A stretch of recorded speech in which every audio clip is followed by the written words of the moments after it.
আমার নাম সুমি, আমি মানিকনগর থাকি। আমার স্বামী আমাকে ফালায় গেছে গা।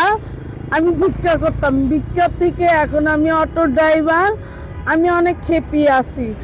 যদি আমাকে ধরেন কেউ একটু সাহায্য করতো তাহলে নিজের গাড়ি চালাইতাম। আজকে আমি ভাড়া গাড়ি চালাই, আমার গাড়িতে যাত্রী উঠতে চায় না, বলে মেয়ে মানুষ অ্যাক্সিডেন্ট করব। যদি আমার এতে দুর্বল দেন তাহলে আমরা কিভাবে চলবো? আমার এই অনেক আনন্দিততে আছি, আমি অটো রিক্সা চালাইয়া আমার একটুখানি ধরেন যদি আমার গাড়িটা একটু যাত্রী বেশি উঠতো তাহলে আমি গাড়ি জমা দিয়ে নিজের পেটটা চলাইতে পারতাম। আমার মেয়ে এই পরীক্ষাতে যেন কি গেছে, আমার মেয়ে এই পরীক্ষা দিছে। আমার মেয়ে দোয়া করেন আমার মেয়ে যেন পাশ করে। আর কয়টা পরীক্ষা আছে, আমি ইচ্ছা আছে আমার মেয়ের আমি ডাক্তার বানাবো।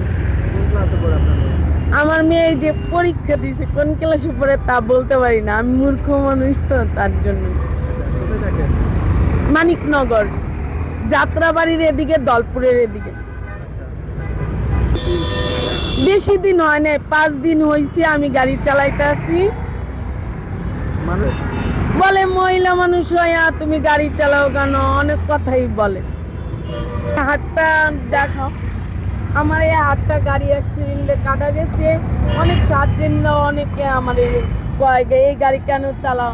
আর আমি সবার কাছে, সরকারের কাছে একটা আবেদন করি, আমরা মহিলা মানুষরা যারা গাড়ি চালাই তাদের গাড়িটা যেন ডাম্পিং না করে, তার কাছে আমরা একটা অনুরোধ, তার কাছে একটা আবেদন করি। ঠিক আছে, যে নারীরা খারাপ কাজ করে তাদের জন্য যেন এরকম একটা অটো গাড়ি দেয়।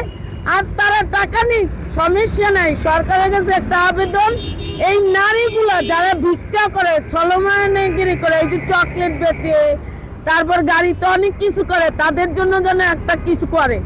কারণ আমরা ছলনাগিরি করতেছি, আমাদের বাপ মা বেঁচে থাকাও তারপরে দেও কি কন্তা আমরা ভিক্ষা করি। কেন ভিক্ষাটা করি?